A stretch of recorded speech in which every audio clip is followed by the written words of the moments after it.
This episode of the Durian Pod is brought to you by Hexclad, official cookware partner of TDP. Coming up next on the Durian Pod. OnlyFans and porn happened because it was COVID and I wanted residual income and I was going to jerk off on my couch anyways. Right. Yeah. Yeah, So most get paid. Right? Yeah. like if you and your friend are running from a bear, you don't have to be the fastest person ever. You just have to be a little bit faster than your friend. And it's like a lot of things with like marketing and like pushing yourself forward. You just need to think about it just a little bit more than everyone else. It worked for me. It may not work for you. I think the world has to like get better at finding things they don't understand and not wanting to destroy it. It feels really good to fuck. I don't know if you've tried it. Wait, what? Yeah. You're going to make me come, Jasper.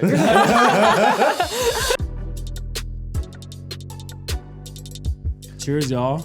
Cheers, cheers, cheers. Here, here, here, Have here. you? Heidi, get you in there. Cheers as well. What's going on, everyone? My name is David, And I'm Jasper. and behind the camera we have our wonderful Heidi. Hi. And this is the Durian Pod. This is the show where we showcase our friends who have fought against societal standards but still made it to the top. I am excited for our guest today. Me too. Huge. I can't wait to get started. She is a superstar in the adult entertainment space, self-made millionaire playing by her own rules, absolute marketing genius. And I think at this point, she's gonna take over the world. She keeps moving like this. I mean, I hope she doesn't switch industries, but we'll see. But during pod, give it up for the one and only Kazumi. What's up, Kazumi? Welcome to the show. Why is it called durian pod? That's such a stinky fruit. It's because he smells like that. Oh, yum. I'm insecure now. The idea with the Durian Pod is literally it's us as mostly minorities and Asian Americans that have come on the show. Woo! And we're all about supporting that. But when you're first or second generation, you really have to kind of mold into what American society is. And so you start creating those spikes and like defensive mechanisms with your family, with your friends and the community, to the point where it's like, how do we peel back on those layers? When we crack that layer, you get the nice mushy gushy good stuff. And that's why the Durian Pod is there. It's a little stinky, but then it's like gets fun. Yeah. It's like uni. It's like an acquired taste. Yes. Yes. Exactly. But I heard it is an anniversary today, or not today, but recently, right? 2 days ago, Yeah. right? It's your mainstream debut. Which day was that? 11/11, because I made a wish to take over the porn industry. So on 11/11 last year was my first day into mainstream porn. So I'm like a year and like 2 days old right now. That's dope. That's a dope Happy day. anniversary. Yeah, that's a dope day to Yeah, have yeah, it I too. know. 11. Thank you. The 1111. Yeah. Yeah. Way to manifest. I know, right? To celebrate, Chef Jasper here has curated a culinary experience for you tonight. And, Yes. Ooh. Yeah, this one's just super special, but more so, if anything, like, how have you been? I haven't seen you in like a year. I saw you a few months ago at a horrible party that I threw. We won't talk about that. It's fine. Life has been pretty good. I'm going to be the host of AVN next year, which is a pretty big deal for me. Congratulations, we saw that. The AVNs, if you guys don't know, is like the Oscars for like the porn industry. It's like we have the red carpet. We have Iggy Azalea singing or dancing, Oh, which is wow. right. She's the whole back. show? Well, not the whole show. That'd be crazy. but like for like an interlude, yeah. Oh, I see. Yeah. So I'm the host of that. I've been mostly kind of traveling and fucking off this year. So I feel like next year, I think I want to hit it a little harder. I feel like this year, I felt like I didn't do shit until I did like a little collage on Instagram where I was like, okay, maybe I did like a handful of stuff. Nice. Wow. I mean, you're always keeping busy. It's incredible how you keep up on Instagram and TikTok. So hats It's off because to I you. have no life.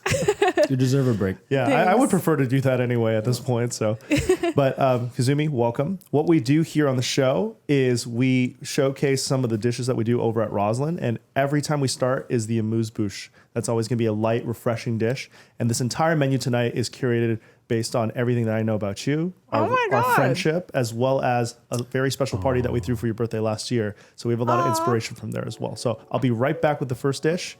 We'll get started. Yeah. Let's do it. I'm Awesome. excited, Cool, cool. man. Awesome. Thank you, Chef.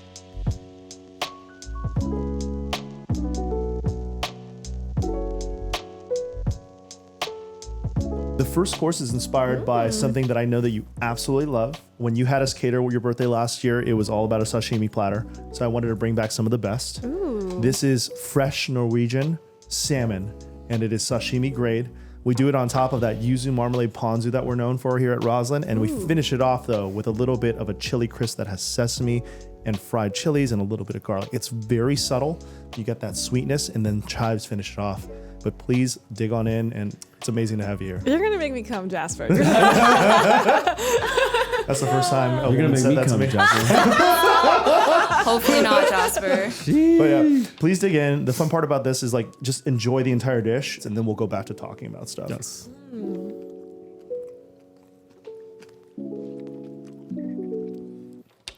You know what I really like about food?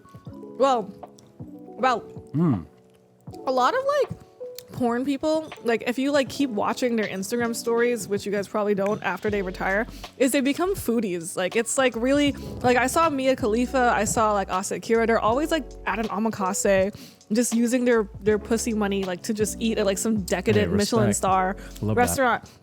And it kind of correlates because it's such a hedonistic act of like consuming.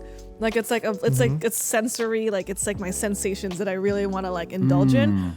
And like a really important thing that I learned in like from the Food Network channel, because I was obsessed with like Food Network star, was when you like eat food, it's like the camera doesn't know what I'm experiencing. So it's up to me to explain it with my words and my actions so that way they can feel what I'm feeling. And the same thing goes for porn, because you can't feel the dick inside me, but you can kind of The vocalization kind of gives. it's up to my performance to express like what I'm feeling. Like I have to actually say it with my words, with my face, with my voice. Like this is like Are you saying you're gonna perform like after you eat this? No, I don't think I could. Like, you're gonna be like not that perform, but like just like the expression of the food, like We need more of that for sure. Yeah. More some I try to give it my good. All right, David, you do your performance. All right. Yeah, show us your performance when you eat. So you gotta look at it. Sashimi. You gotta look at it real quick, right? You gotta get the visual. Well, you have to do the whole up and down look first some and eye lock contact. eyes. I inhaled it. I was so hungry. Yeah, you did. That was over. Right? Decent? That's delicious. Okay. See, You I have had like the flattest I had face. the what? You have like the most like poker. You're just like this. Good. I think that's just me then. I think that's the best you're gonna I'm get. gonna try to like use my words. Okay. Okay. It's like once it Describe the like texture for me. once like the salmon like enters your mouth, it envelops you in kind of like a citrusy, because it's ponzu, right? It's citrusy flavor with like some spice like aftertaste. So it kind of has like a cute little punch at the end. So it's I don't know. I'm not a food reviewer. That was fantastic. That was great. Yeah. No, the thing about like the food first description is just your own experience. Yeah. So whatever you say, like no one can say that that's wrong. Okay, this feels like I am walking down Tsujiki Fish Market. It is a Sunday morning, and I beat the crowds, and I'm able to like get this like fresh plate of salmon sashimi. I've actually no one's ever described the dishes like that. It's like a nice Sunday stroll through Tsujiki Market. Fish market. Fish market at 6 a.m. So we love origin stories. Tell us about your upbringing. Tell us about your parents, your household. What was that like? I feel like I had a pretty like traditional like Asian American experience where my parents kind of fucking sucked and didn't believe in me and kind of like just assumed like the worst would come out of me. In a way, they don't know what I do, and it's because I don't think they would like it.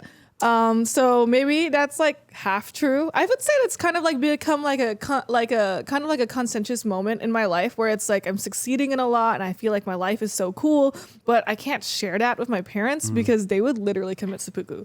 Like they would be like, "Whoa, Yeah. no way." So they're super strict. They were super strict. I mean, it's on the record, but I wasn't allowed outside till like I turned like 17. Yeah. Like it was like during like Christmas, during holidays. That's the same thing, I guess. There's summers, weekends. I wasn't allowed outside unless it was like with family. So I wasn't really able to socialize. I didn't have sleepovers till after 18. I didn't have my phone. I think we just had like a very militant family structure where it was like, you're the older daughter. We immigrated here. Like, do not do stupid shit. But when I was in the 8th grade, like something happened where I held a guy's hand in front of the Claire's at the Galleria Mall, and my dad saw, and he transferred me to a different school district in a different city. And he monitored my social media use. So I didn't have a phone, and I only had like an email. And I felt like for some reason that became like a giant like moment in my life where I was like, fuck y'all. Oh my God. This is so stupid. Like for what, and my dad would say like, it's because you'll get pregnant, or, like if you get like, if you're okay with getting a B+, you're okay with like going to jail. It was like stupid, like giant, like, jumps to conclusions that I feel like I'm not alone with in terms of like being an Asian immigrant person, but it was pretty heavy throughout my life. That's extreme though. Like we're talking like you literally held some guy's hand at the Glendale Galleria. Yeah, like held like my boyfriend at the time's hand, who was also in the 8th grade. Like it wasn't like this was like some weird guy. Yeah. And then where did you move to after? I just different school district. Yeah. Still within. No, it wasn't in LA County anymore. It was just so ridiculous. Yeah. Like That's a lot of work for the parent. Yeah. No, my parents, they would commit to the fucking bit. Damn. And they would like. There was not really a redemption over it either. There was never like, so when I was 19, they also kicked me out because of my curfew. It was 10 p.m. I got home at like 11ish. And eventually I like tried to couch surf for a while, and I realized it fucking sucks and is hard. So I came back, and they never said sorry. And I feel like that's like one of those like those Asian American parent stories where it's like no one says sorry. They just kind of like give you dinner. Right. Like I think it's the ratio is like 10 dinners equals 1 sorry. Yeah. It's like if they take you out, it's double credit. Yeah. This is you saying sorry for something, Jasper. You're like, my bad. Every dish I serve is my apologies to the world. But it was like, it was like, I don't know. There's so many things unsaid with like your Asian parents, and it's like, nothing like, it's just kind of like you just have to get over it. Yeah. Like, and it's like, okay, like makes more sense and peace within our family environment to not create drama or beef. Yeah. So I just don't want to even mention like where my money comes from. So that's what spawned like secrecy and like kind of like, Yeah. I mean, I feel like I was already interested in like, I'm a curious person in general. Obviously like sex is like a big one, but like in general, like I like to just explore and try weird food and try like different cultures. Like, and I don't think it was exemplified because of the way my parents were, but a lot of people will like try to find a reason to like rationalize why I'm that way. But that's just the person I was. So when did you realize you were like a hypersexual being? I don't know if I was hypersexual. I think I was always curious. I see. And it feels really good. It feels really good to fuck. I don't know if you've tried it. Wait, what? Yeah. I was saving it till marriage. What are we talking about? Remember when you tried? When I tried. When I tried. With me? With each other? With each other, yeah. Oh. I'm kidding. I would always like have a crush on a guy. Like that was like never like a new thing, or I would always like want to make out with a guy. And I remember like one time my friend had like a freaking intervention with me and was like, you can't be like this. And I was like, at the time it was so revolutionary. I was like, what is so wrong about being a slut? Yeah. And they were like, I don't know, like it's just like not proper. Yeah. Like, but I was like, at the time I wanted to keep my virginity till marriage. So it wasn't like I was like practicing anything unsafe. It was just kind of like, I'm fucking 16. Like I feel like I can't chase boys with it. Like my grades are fine. Like I can't just have like a fun spice in my life. And I feel like it's been like a big mission, I would almost say, that I want to push for like people like me, is like you don't need to have consequences for liking sex. Sure. Great. Yeah. Even weird sex. I collect fetish magazines in my house, and I always try to make it a point to go to the sex store of whatever like country I'm in. And when I was in the Japanese sex store, it was like cute like little schoolgirls, and then like once you like started delving into BDSM, it was like a lot of scat, and I was like, whoa, like, What's scat? like poop. Oh, Like I was like, whoa, like from here to like there. Damn. Yeah, like it's like if you go to like American or like European porn stores, like their BDSM will be like the cute like little whips and chains. Right. This one will be like them bullying the fuck out of the girl damn. and then like poop everywhere. Oh, Oh, damn, that's wow. weird. I thought you were gonna say like That's so tentacles. extreme. Well, tentacles is like standard. Is it? Yeah, that's like Oh. it's a canon experience for all of us. I see. heard. Yeah. I You got must have missed the memo. I got When I was growing up as a promiscuous Asian woman, I feel like I struggled a lot with not wanting to seem like I was a stereotype. I don't know if you feel this as an Asian woman. Like, I didn't want to be that girl that seemed submissive, and I didn't want to seem like a tiger mom, and I didn't want to be a fetish. But at the same time, a lot of the things that were horny to me were kind of like fetishy in that way. Yeah. And I didn't want to represent myself as like an Asian schoolgirl or anything like that. right. Like now, like I just wanted to be a slut bag. Like I didn't need the Asian correlation. Right. Yeah. And that was like an interesting relationship I had with myself. Yeah. So nowadays, like when you are like shooting porn and stuff, and there's like these producers who have these ideas, like how do you navigate that? Like how do you pick your projects? I don't think actually like thanks to the Asian sluts before me, I don't think I've had like a racially charged like theme or anything. And if I did, it was like from my own creation because I wanted to do a new room massage or I wanted to be a schoolgirl. Yeah. It wasn't like ever like someone else telling me that. Oh, that's nice. I really like that. Actually. Yeah, go us. It's so nice to have like creative control over what you do too. That's like the magic of OnlyFans is like the power is in the creator, right? Like I don't have to do any mainstream porn. I make enough with OnlyFans creating my own independent content. And so I'm only producing what I want to do at my own pace. Like for example, I haven't done anal on camera yet. And like if I talk to a mainstream producer, they'll be like, when is anal time? When is it anal time? And I'm like, I don't know, when I want to. And when I do it, I'll first sell it on my website so that way I make more money from that, you know? How did you find like the courage to be able to like pursue like adult entertainment? You know, because you have all the stigma against like just it in general, but also, you know, like you mentioned, like Asian community. It's like, You know, I feel like when you go to sex parties, I don't know if you guys have been in Los Angeles to Los Angeles sex I parties. saw you nod. It's like mostly Asian women. Like, is that like, it? yeah, is it like, I don't know. I'm looking at everyone. I know it's okay. I hear you. Yeah, like it's mostly Asian women. Like I think it's like successful Asian women who've got their shit figured out, Yeah. and they're like they have like a little slave guy that's like around them like all the time. Like I had started going to sex parties when I was 19, which is a story on the record everywhere. But I was always surrounded by other sex workers. Like even when I wasn't in sex work, because at the time I had an office job, I wanted to be the CEO of a company, and it was like. It seemed like a normal transition to have just like this one little freaky deaky thing I did on the weekends. Like Yeah. it seemed like, oh yeah, this is like my mask on, this is mask off. Like, and like, so I always had friends who were porn stars. I had friends who were dominatrixes. I had friends who were just sluts for free. I had sugar baby friends. I had stripper friends. And so like getting into the sex world space didn't really feel unfamiliar. Right.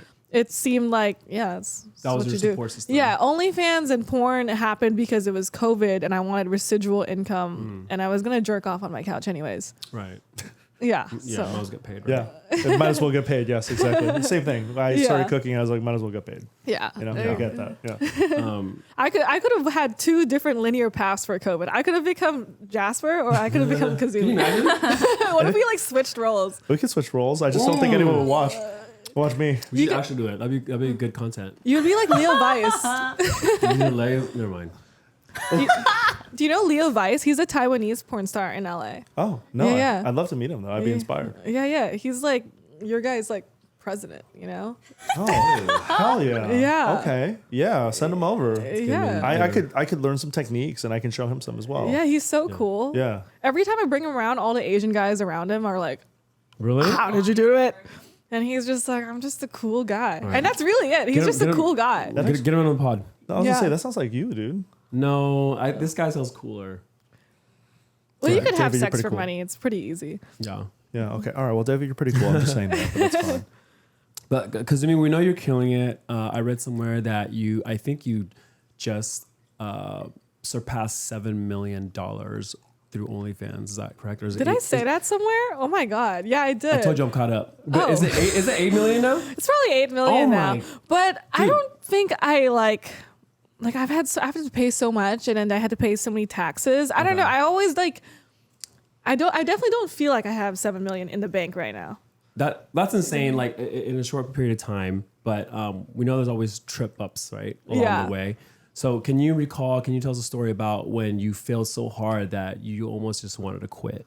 Okay. Let me think of some fun one, because there's definitely some sad ones. Sounds okay. Let me 2-for-1 deal. yeah, let's look at a 2-for-1 deal. Yeah. One silly moment was when one silly casual moment was I went pretty viral for having a Coachella banner. I flew it over Coachella and I had was my there. I saw that. So I didn't know who you were. And I was like, look, some girls flying a OnlyFans banner. Right? Look, it's right there.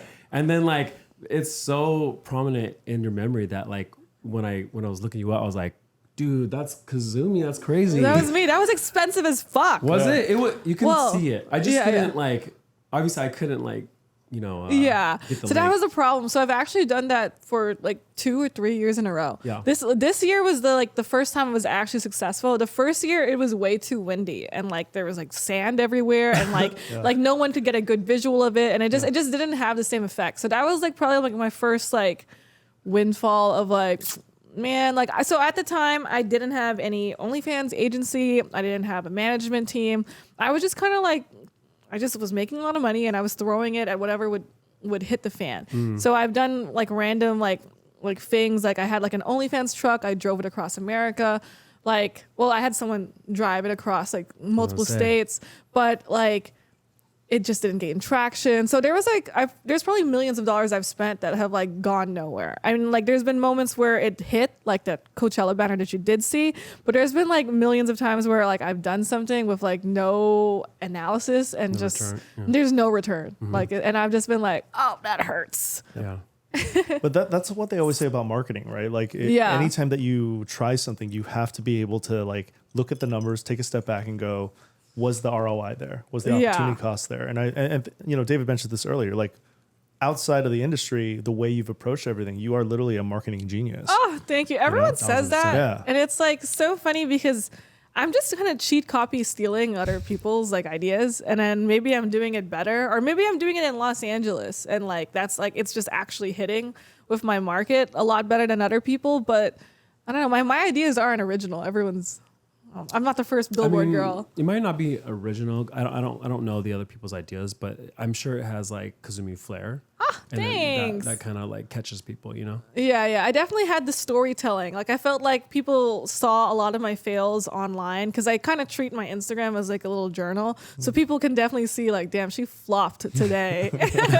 But that's what makes you real, though, right? I think the crazy part of I was listening to a podcast, they were talking about how the difference between our generation and say Gen Z's, on Instagram, everything is all about perfection, right? And it gets to the point where it's so stale. You're just God, here we go again, another Photoshop photo, another perfect reel of visiting the Maldives. But on TikTok, it's, I don't give a shit. Today was a terrible fucking day. Today fucking sucked. Yeah, today sucked. And then you'll talk about it in front of people, and that you already do that naturally. I think that's what makes you so real. And I remember when you and I first met, I was she's actually a really cool person.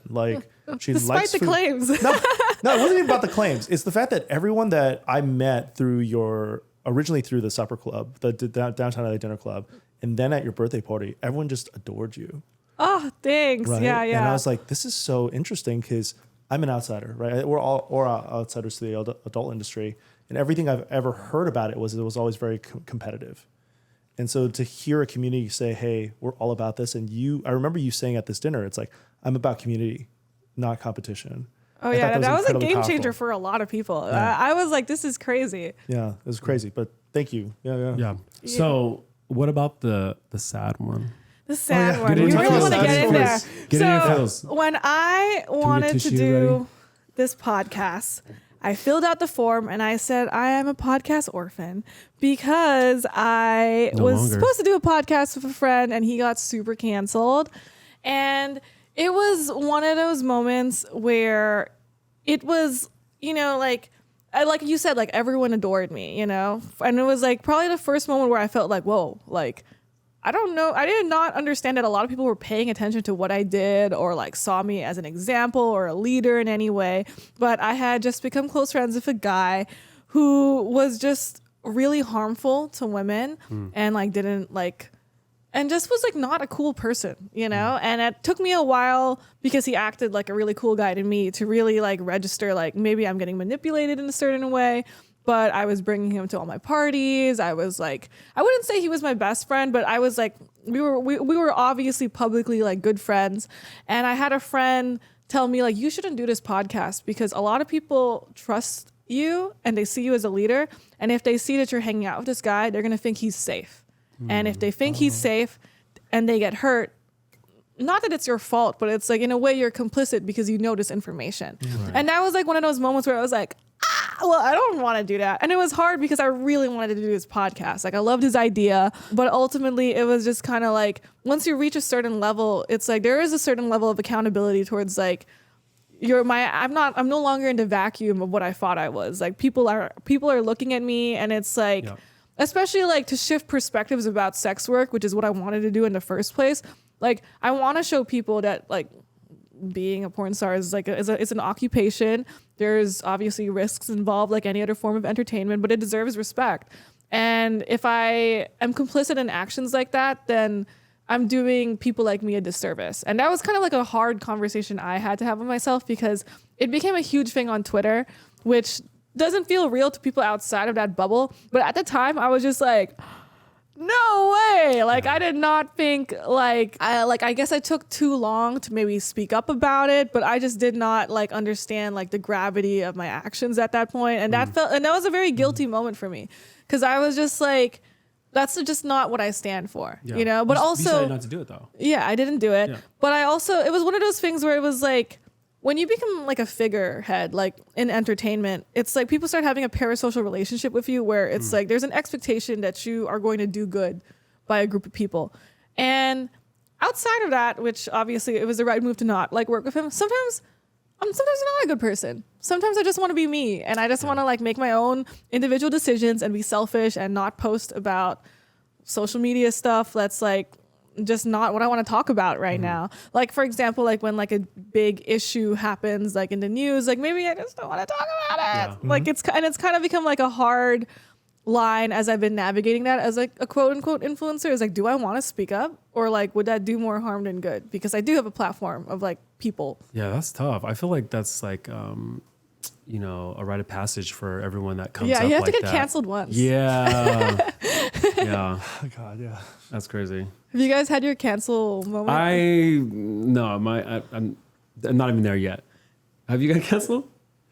I've had people try to cancel me before. They've but attempted? Yeah, they've definitely attempted, but here I am, motherfuckers. And something I've realized, actually, it was this year specifically, is the more you grow and the more like your head is down and you're really focusing on your craft and you're becoming who you are, the more shit people talk. Yeah. And it's nuts to me. Like, I'm in the food industry. I serve people and you're still pissed off that I exist. Yeah. Right? And I can't imagine what you have to go through. No, you know? and I think like with the wave of OnlyFans too it was important when I said community over competition because historically like the porn industry is competitive, you know, at the time, especially like for an Asian woman, it was like you were competing for the same roles. So if someone got booked, someone else didn't. And that was kind of the attitude is like you had to be the best of the best. And I felt like coming into the space, especially like skyrocketing super fast, I did feel a lot of people being really jealous and feeling like I didn't deserve certain things and like, you know, a bigger like concentration of people wanting to cancel me. And like, it was just kind of like, this is such a reach. Like, why are you trying to pick a fight with me? I just want to suck dick and get paid and be a silly, goofy guy. That's it. Yeah. Yeah. You're just trying to be you and like, you get all this shit that comes along with it. But It's so crazy too because you really kind of exponentially grew during COVID, right? Yeah, that was like my Ice Spice moment. I haven't had my Ice Spice moment yet, but I remember like because we started Rosalind during the pandemic as well, right? This is your Ice Spice moment. Yeah, dude. I mean we're getting there, you know what I mean? But I remember when it was my first year and we finally made Rosalind my full-time job. I quit my job in tech. Within the first 2 weeks of doing that, this was like September of 2021, I had some chefs message me on Instagram saying, you are part of the problem. Whoa. You are like, you are basically destroying like French cuisine.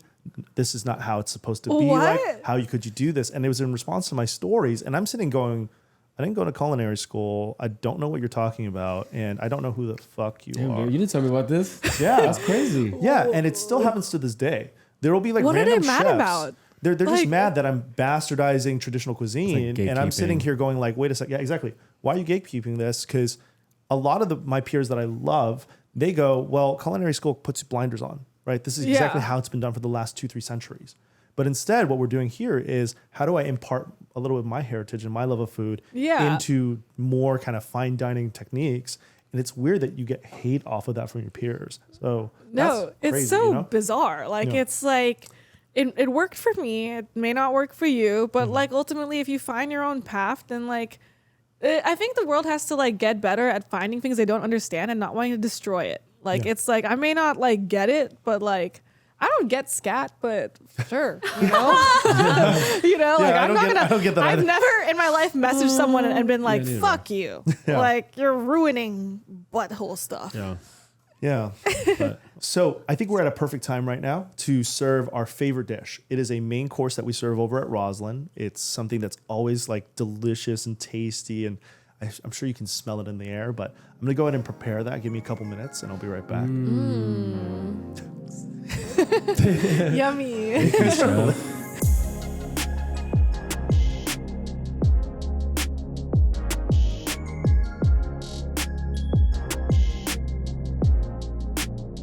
This is actually a new dish that's on the way.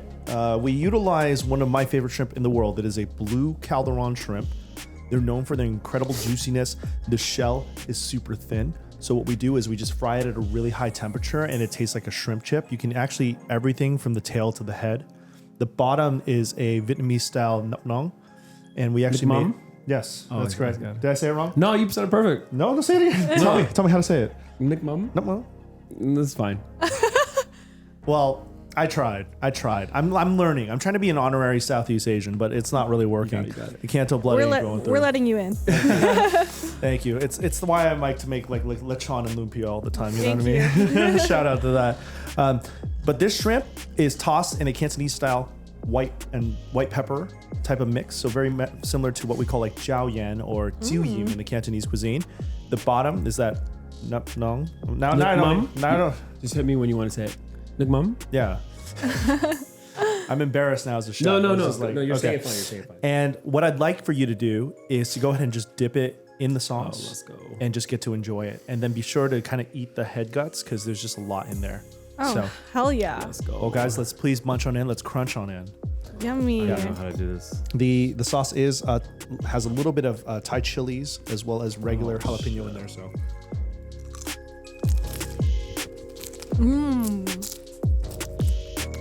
Oh, the head's really good.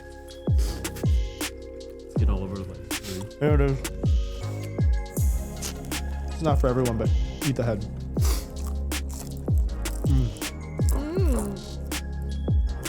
The legs are always fun to eat, you know what I mean? Yeah. They're like French fries a little bit. The crunch is like really fun, Mm-hmm. and then it like after you bite into it, it like lets you into this like really juicy shrimp, which Mm-hmm. also has like a little bite to it, just like your salmon. So I'm guessing you like a little bit of spice in your life. I do. Just I feel like as an adult, I've been starting to get into spicy stuff. Yeah. Yeah. So we kind of talked a lot about your trials and tribulations. Let's talk about a little bit of your successes and how far you've come. If you take away all your financial success, at what point did you realize that, holy shit, I made it? And also, like, what was going on emotionally at that point? The financial thing is a big thing because like at the moment's notice, I could book a flight tomorrow and I could be in Tahiti, and that's awesome. I think like a impactful moment for me is like when people kind of come up to me and are like, dude, you like really mean a lot in terms of like you've changed the way I've seen sex, or like you like have made me more comfortable being myself. Like those are moments where I'm like, I'm fighting the good fight. Yeah. You know, and obviously I hung out. I had dinner with Sasha Grey. I don't know if you know Sasha Grey. She's a prolific porn star, ex-porn star.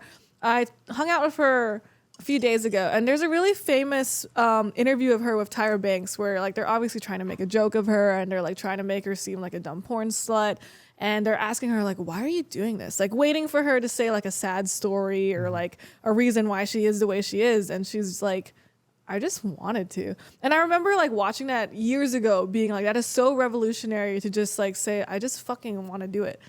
And I was telling her that, and she was like, you know, my goal was never to change anyone's mind, but if that resonated with you, to make you feel seen.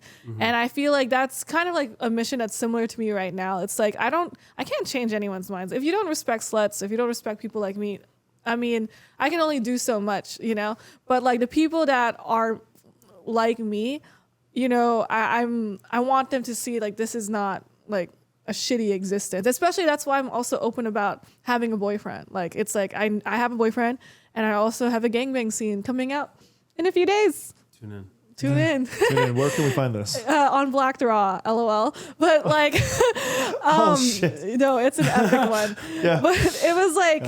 It's important because it shows, especially girls like me, they've internalized like we're not supposed to be loved because we have a high body count, or because like there's a certain amount of things you do that like if you do it, you lose respect. And a lot of people respect me. So it's like, now what?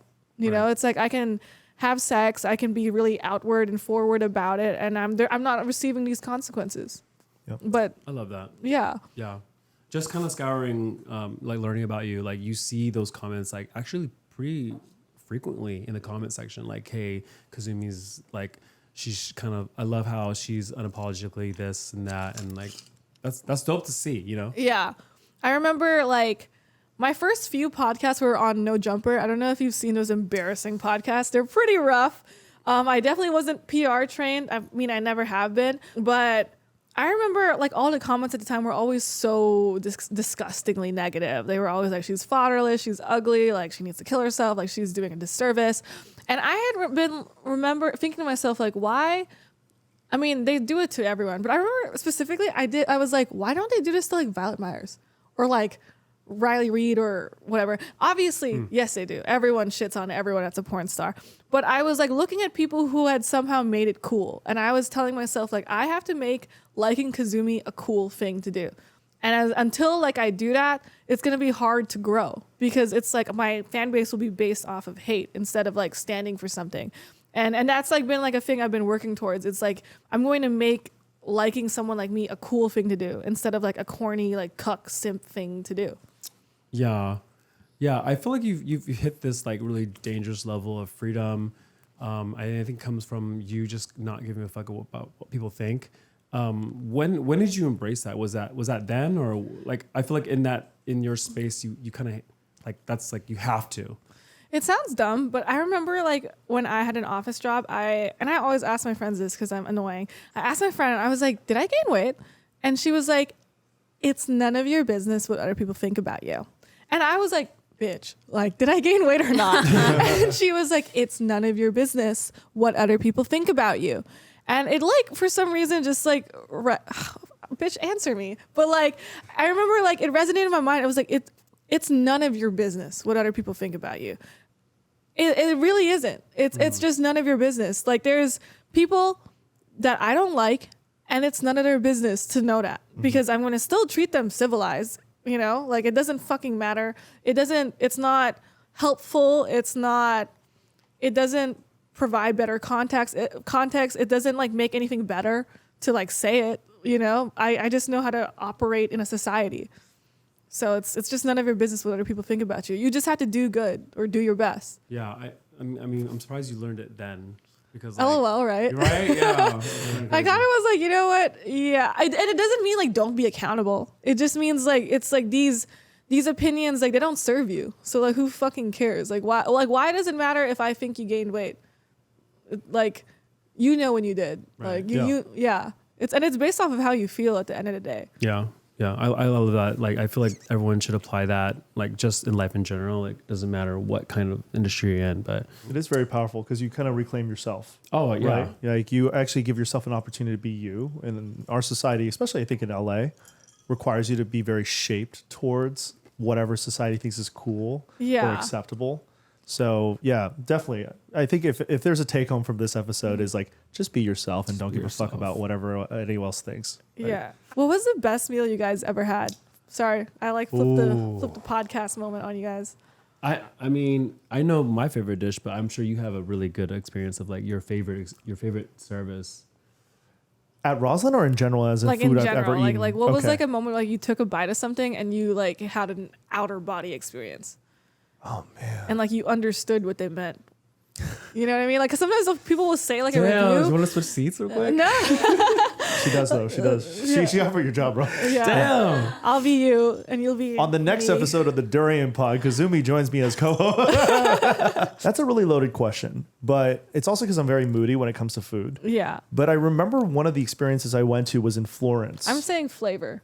Like actu- not sentimentality No? or Okay. like I mean, it was a combination of flavor and like the experience. Yeah. You talking just like a flavor explosion. yeah, like a moment where you took a bite and you were like, "Oh, I get it. I know why these reviews said that." For me, it was the duck with the beet sauce, the dry aged Liberty duck breast with the beet sauce. That I still think about that to this day. Oh, the one that we did at the pop-up last year. Series 5, maybe. Yeah. that- Yeah, it was a Roslyn Club meal swag. it was. That's right. I remember that. We had a mango. That's me though. Yeah, mango and passion fruit puree. Yes. It was blended in with red beets that were roasted. Yeah. A little bit of yuzu in there. Right. And I remember we dry aged the Liberty duck breast for about a week to get that skin extra crispy. Yeah. With kombu to finish. I remember Whoa. that dish. That sounds great. It got. I came. Wow. Yeah. No, but for you, since you do so many dishes, like, what would you say yours would be? Well, I mean, Kazumi was asking about like my favorite dish that I've ever had, and that's like impossible to say. But here at Roslyn, oh geez, I love soup. I love soup. I love Fucking soup. love soup.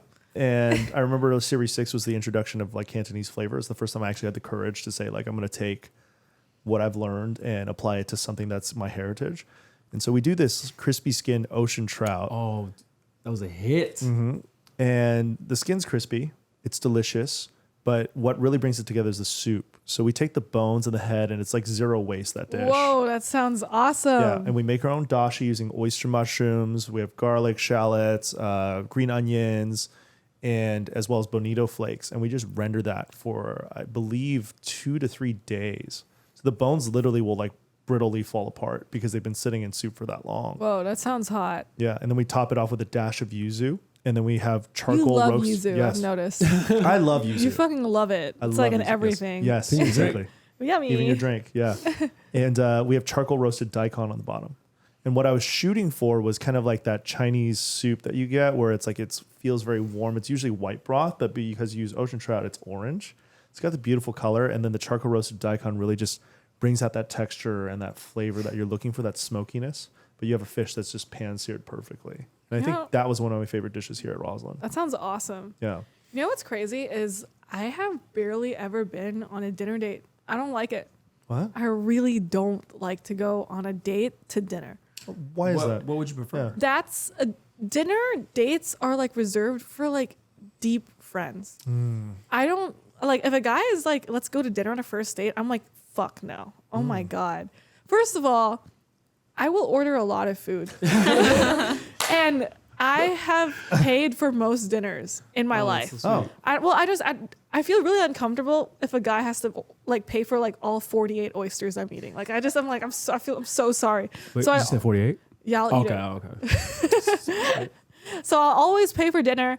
And at that point, I'm always like, fuck off. Like, whatever. Like, I will hook up with a guy and then afterwards I'll go and have dinner like alone. And then like maybe after like the 5th or 6th time, we might hang out in public and get dinner out together. Oh, that's so interesting. Yeah. Because you might want to transition. You had an episode on Soft White Underbelly. That was such a interesting podcast. Yeah, if you guys don't know, you should check it out. It's a podcast where it's a really interesting take where Kazumi is the art piece and she's just telling her life story. It's essentially a podcast about her life, but I thought that was a really beautiful representation of you and what you stand for, because it was less about like the sex and more about like, you know, your ideology and things like that. But I want to highlight this moment in the podcast where you talk about self-love, and I'm going to quote, you said, you can love all the parts of yourself, all the disgusting, nasty parts that the world wants to say, I shouldn't deserve love, because they don't love that part about themselves. And I hope people learn to love themselves, even the gross parts and even the parts that the world says you shouldn't. When... Did you know he told me to dress like that? For real? Yeah, he told me to dress like that. It's kind of crazy. Well, it was hot. And I appreciate it. But that's kind of weird, though. Yeah. I mean, you could have been like in a business suit. It would have been fine. Yeah, I was like, why am I in a bikini? But like, Yeah. okay. That was a little bit over dramatic, but Yeah. but that, so when did that ideology about self-love like become a part of you at what point in your career? Because I feel like it's a really, really important in your industry. That's actually a quote from a Jennifer Lawrence movie. Really? Yeah. I forgot the movie, but was it's Hunger like Silver Games. Linings. yes, So it Oh, is. So when I wow. was saying, well, you guys like, oh, this is a movie. I was like, wow, that is, I don't know. I mean, I was like, oh, that sounds familiar, but I just thought maybe I heard it from There's a you. moment in Silver Linings where like I guess like Jennifer Lawrence is like a slut, right? And then she decides to be like, who fucking cares, dude? I mean, we all have these parts of us, you know. Like honestly, as long as everything is done safely, ethically, and like consensually, does anything fucking matter? Like you could be a fucking cannibal and it's fine. Sorry, that was a weird angle. No, I was like, okay. Yeah. I still have one more dish. Okay. Yeah. But it's like, I mean, why am I supposed to hate it because you do? Like, you know, like it's like there is this interesting quote I once heard that was like, if someone says I'm like conceited, then I would just ask, why aren't you? It's like, why can't I love all these parts about myself? Like, what? Just because it's not respectable to you, I have to feel the same way about it. It's also like I could just have like a totally different lifestyle that you don't relate to, and that's fine. It doesn't mean yours is offensive. Like, I feel like sometimes like people will comment, especially on stuff about me and my boyfriend, and be like, we shouldn't normalize this. And I'm like, bitch, I'm just fucking posting. Like, it's like, you know, I'm not pushing any agenda besides the fact that I should just live my life. No, I really like love that. It's really empowering because a lot of people have like these ideas about things that are supposed to be stigmatized, right? And they will continue life just not experiencing that or even hating it. And then here you are just embracing it and even like, you know, showing to the world that it's not a bad thing. And instead of kind of aligning with you and also experience that, they push back. Yeah, it's interesting because it's like, I feel like sometimes people are like, you know, I've been living, it's like a crab in the bucket mentality. It's like, I've lived my life this way for so long, and I've told myself I can't indulge in these things, and here you are enjoying yourself. Like, go fuck yourself. Like, Yeah. like that's the vibe I get sometimes. And it's like, have you ever tried flipping the handle and realizing I don't want to fuck your boyfriend? I'm just saying, like, you should just like live your life. Yeah. just be happy. I love that. I really do, because I think self-love is super important. And like you in the limelight that you are, I just feel like it would be so much more difficult, but you're embracing it, and I love that. Oh, So thanks.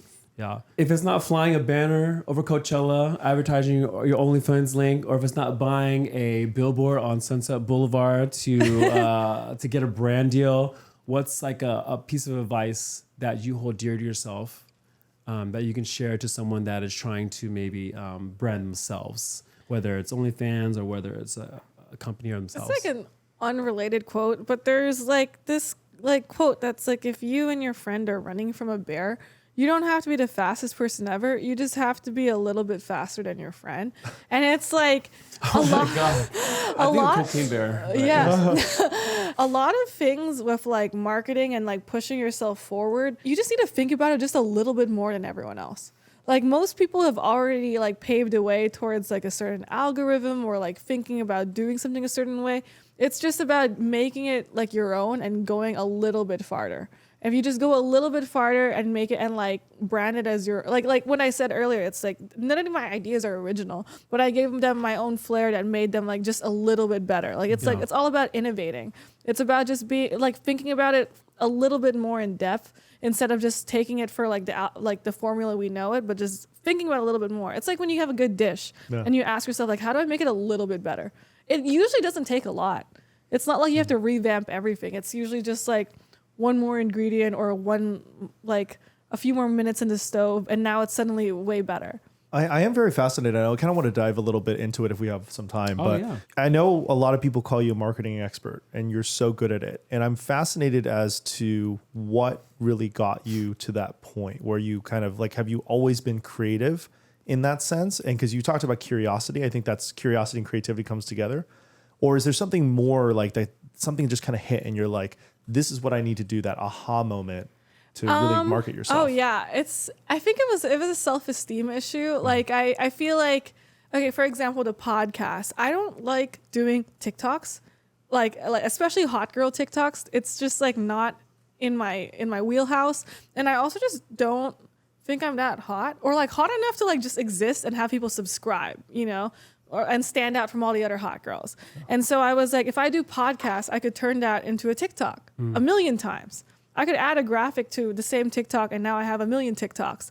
And so it was like my marketing came from like me being really like insecure of how I looked. Like I was like, I can't post a bikini picture and have people subscribe to my OnlyFans, but I could make a meme and then people will send it to their friends and then they'll post it on their story and they'll have an argument in the comments and then I'll go viral and then I'll have more subscribers that way. And so I kept trying to like brainstorm ways to like have like art, like discussions about me without having to show my body or anything, just because I just didn't really think I was that hot. I mean, like I've gotten a lot of surgeries and I feel a lot better about myself, not related, but sometimes related. So I feel like I'm a lot more conventionally attractive. So obviously that statement is a little ridiculous almost, but like at the time it was just kind of like, I was just a normal looking girl. Like there was like no way to stand out unless I had to like really think about like, how will I actually gain eyes on someone like me? Yeah. I appreciate you sharing that. Well, let me just say that you are beautiful inside and out, and we love you here. And everyone that we know that is friends with you, including myself, has always loved your character and how much you care about people. So I hope you don't feel that way anymore. I think it's like, okay, like for example, like it's like I will say that, and then you'll say that, and then the comments will be like, "What is wrong with her chin implant?" Man, you know what I mean? Comments. Like, and I'll be like, ah, like, you know, I actually read it. Like what the hell? I think like the more like people like look at you, like the more they have comments about like random shit about you, like, oh, she's gotten fat and it's like, it's hard to like not internalize it and be like, how did they know I was insecure about that? Like now you have ruined my day, stranger. No. You've succeeded. So yeah. And it's like, I don't want to keep getting surgeries. So it's like, what do you guys want me to do? Like, it's like, I thought I was good here. And then there'll be like a new thing they'll point out. And I'll be like, so what do you want me to do?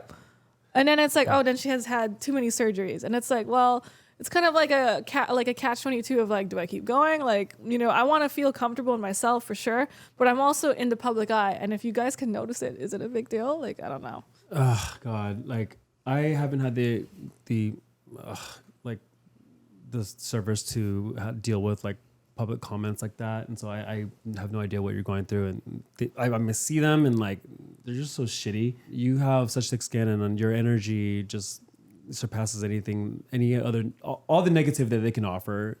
So yeah, cheers to that. Wee. Yeah. Before we introduce the last bite, which Chef has worked very, very hard on, Yummy. You're doing so much in that space. So can you kind of tell us about what you have in the works, what you have planned, what you're excited about? You know, I think I touched base on this a little bit. Is like I really want to get into like getting actual like brand sponsorships and deals and like more traditional influencing. Like, Yeah. I just don't know how to do it. Like I remember last year during AIPI month, like all of my Asian friends went to a gala, and I remember being like, "Where is my invite? What the hell?" Like, I don't think it's because I'm a porn person. I think like, is it just like they don't know how to reach me? Am I like not going through the right channels? I feel like the world of influencing is super gatekept. So there's like no way for like me to actually know like how does one do it. So that's like a thing I want to like dive into next year, because it's like there's so much content of me, but I don't have any native content besides my porn. Yeah. Like I need like and my YouTube got deleted because I set fire to my vagina. Yeah. So How does that work? you were Like at with that the- party. I know, but I know. didn't get it as like a zoom in shot. Like, was it just the pubes or something? No, it was my panties. I set fire to my Oh, panties. okay, But okay. that was a fatal mistake, YouTube. I have learned my lesson, and I would like my YouTube back. Are they gonna give it back to you? I've paid a lot of money, so we'll fingers YouTube, crossed. Please. Yeah. But I would We like need to Kazumi. like be on more safe for work stuff. Like I want to get on like maybe some more shows, like get into acting, get into like, you know, I'll see all my friends go to these like activation parties and album release things and like these like runway shows, and it's like I just want to like do more. Like I want to like I want to show like the nuance that like what I did and what I've done is not like the end of the road. It's like just it was the beginning, and it's Right. like now I can like I won a cooking show. Like that was random. Like being Kazumi should open more doors than close it, even if I've done insane pee porn. But yeah, like that's like what I want to do. I'm like looking into like opening like a merch line or like something of my own brand next year. That weed collab that I did that you were at was like an exploration into like creating something of my own, and that was a lot of people, even though it was like a weird It party. was a lot of people. Did you ever get the fleshlight deal? I am a fleshlight girl. Oh shit! Okay. I actually signed with them in January, and then I asked to make a billboard. That's what the billboard was for. Okay. Yeah, I thought yeah, it was yeah. just like, hey, get me on. No, I already had the deal. Damn. Yeah, so you're yeah. like you're layering that. That's Well, crazy. I wanted my fans to feel like they did that. Right. Yeah. So That's that way they crazy. would buy it. A true salesperson to the core. Yeah. We already know. Yeah. Well, like you said earlier, like that your market is very saturated, and like I think what really shines through is your personality and who you are. And so I think I'm excited what you do next, because it's gonna be crazy. Yes, it is. Yeah. Thanks. But I'm excited for that. Yeah. Yay. You definitely seem like the type of person who, like, whatever you put your mind into, it'll just happen. Yeah. And there's a lot of respect that goes into that. So cheers. Oh, Cheers. Yeah. thanks. Well, Appreciate you. Yeah. Now's the perfect time. We're wrapping up the show, and we always finish with the final bite. Fire it up. Yes, exactly. I appreciate the enthusiasm.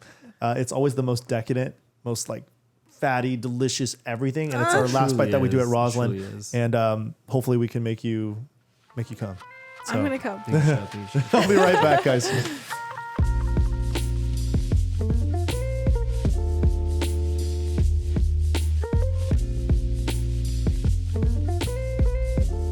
Guys, this final bite, again, is the most decadent thing we always do.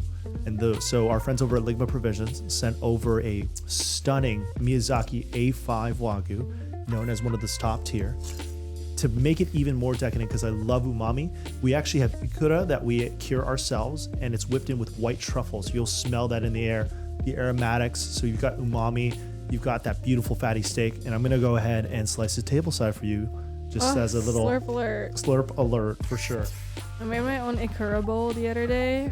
Shit was slapping. What I recommend is getting a little piece of that A5 Miyazaki. You'll see That's- that it's perfectly cooked, hopefully. Yes, Oh, it is. duh. Hell yeah. And There, then, grab two. There you go. If someone asks to like have like a medium steak, you just shoot them in the back. yes, yeah. You're just like, what the fuck? Is They wrong won't with even you? know. Yeah. So try a piece by itself because it's just such a beautiful piece, and then try another one with that stunning Ikura. Oh, Lord. Is everyone in the world dating you, Jasper? No. What's going on in like Temporarily, it's just me now. Yeah. I mean, But that think would be nice. he's gonna get over me real fast. And I just want to show our audience right now that beautiful marbling on there. it's You can so see Shout out, that. shout out Ligma, man. And look at that fat. It's still dripping. But yeah.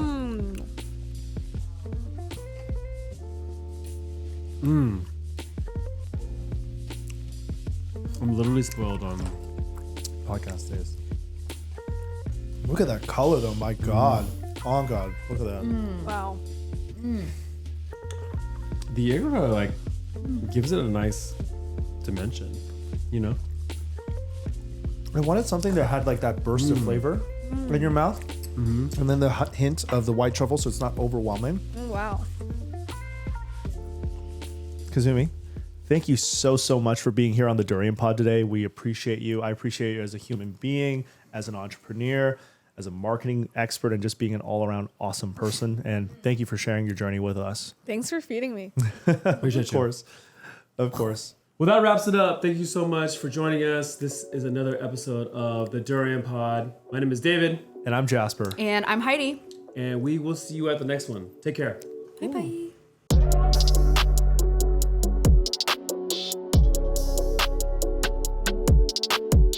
Hey guys, if you enjoyed this episode of the Durian Pod, you want to see more awesome guests that are so inspiring, that go against the grain, some bomb food, then you're really going to have to Like, comment, and subscribe. And stay in touch with all of us three on the Durian Pod. Yes. See you on Instagram or something. Bye. Bye.